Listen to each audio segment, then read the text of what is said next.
Hey everyone, Gil Gross here, and welcome to Thoughts. We're going to talk about Manic Monday. I come to you from an SW19 hotel room, very close, nearby, to the All England Club, which I will be going to for the first time tomorrow on, in my opinion, the best day in all of tennis. So I'm head over heels. Can't wait for tomorrow. I'll be queuing. And I will also be getting a guest media pass. I know it's a strange combination, but that's how the cards have fallen.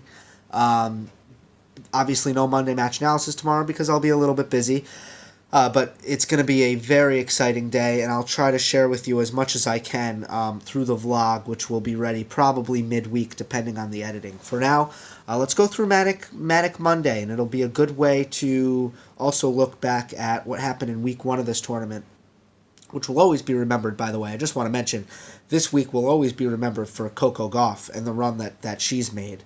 So before getting into the men, I mean, that's what you have to look at straight up. I mean, it's been such a captivating run, and if you look at the ratings, the TV ratings, I don't know about the American ratings, but the BBC ratings, Coco Gauff is killing everyone in her matches. She's really captivated everyone's attention, and she's the story of the tournament right now. So about Manic Monday on the men's side, we start with Djokovic and Humbert. Djokovic must be pretty happy with what's happening in his quarter of the draw. Tsitsipas, Medvedev, and Felix Auger-Aliassime all out. Those were all players who I was anticipating would make quasi-runs here. FAA played Hugo Humbert in the last round and was very honest. He's like, the nerves got to me. I got super nervous. That's what he said. I didn't get to see the match. And I want to see more on Humbert before I make real judgments on him, because he is a young guy, 21. So he's starting to get our attention here. I'm picking Novak Djokovic in that one. Goffin and Fernando Verdasco is the next matchup down. I'm picking David Goffin. I don't think he's David.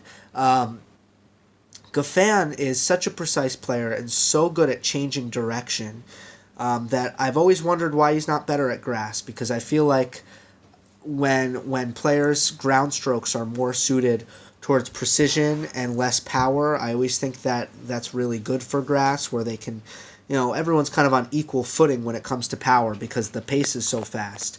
And if you're able to have brilliant timing to change direction, can you please turn the light back on?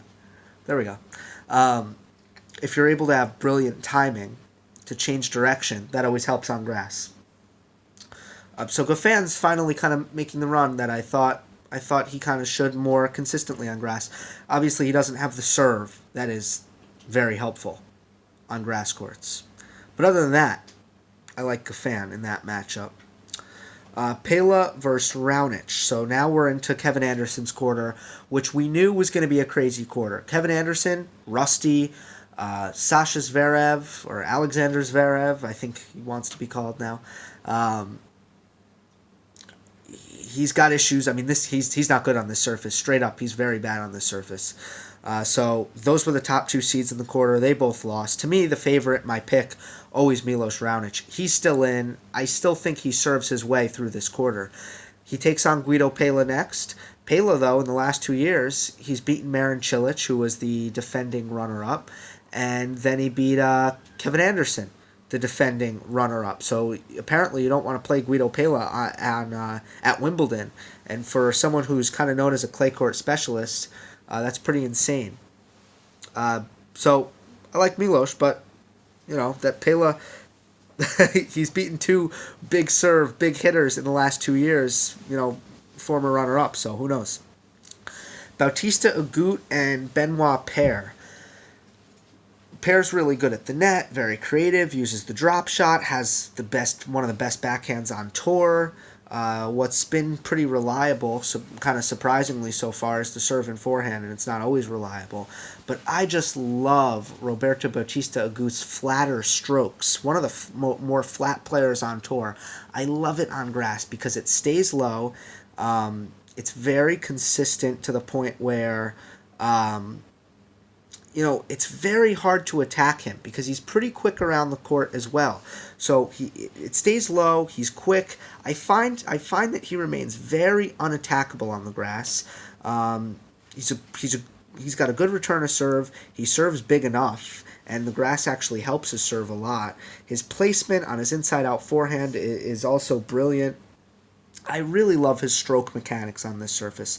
So I'll take Bautista Agut, the far more consistent player, over Benoit Paire, who can kind of mix it up and make more happen.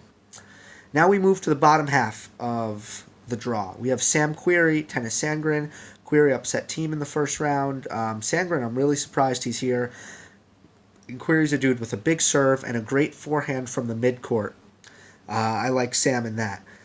João Sousa faces Rafa Nadal. Now it looked like Nadal he did have a tough draw, right? He had Kyrgios, who actually played a really good focused match, and Nadal did very well in that match to play some really good tie breaks and elevate his level in the big moments there. In that match, I would say it was pretty even, but he won 2 tie breaks because he really did get better, especially the return of serve. He returned serve better in the tie breaks against Nick Kyrgios than he did throughout the sets, and that's all it took. And then he played Tsonga, and Tsonga was surprisingly uninspired, and I don't really know what happened there. But now it looks like Nadal actually is going to have an easier time later on than he did early on with a guy like João Sousa. Probably prefers a slower court surface, honestly. And then Sam Querrey could be tough, but not a monster.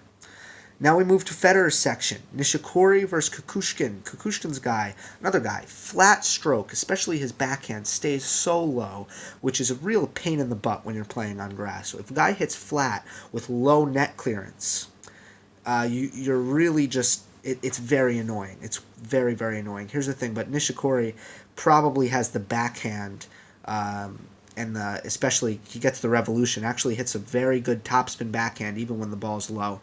Probably has what it takes to handle that. Nishikori. By the way, Nishikori's on an incredible streak in Grand Slams. The only players he has lost to, he's on a 17-match win streak when he's playing players not Djokovic or Nadal at Grand Slams.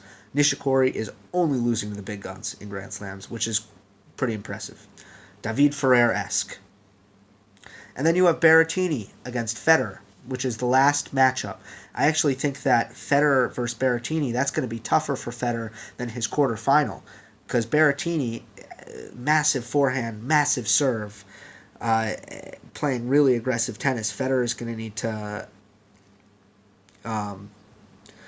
Federer's basically dealing with a guy with just as much kind of firepower as him, at least when it comes to the forehand. Picking Federer, I was very impressed with his last match because I felt like Luca Pui was on point. He was focused, playing really well, making a lot of good shots.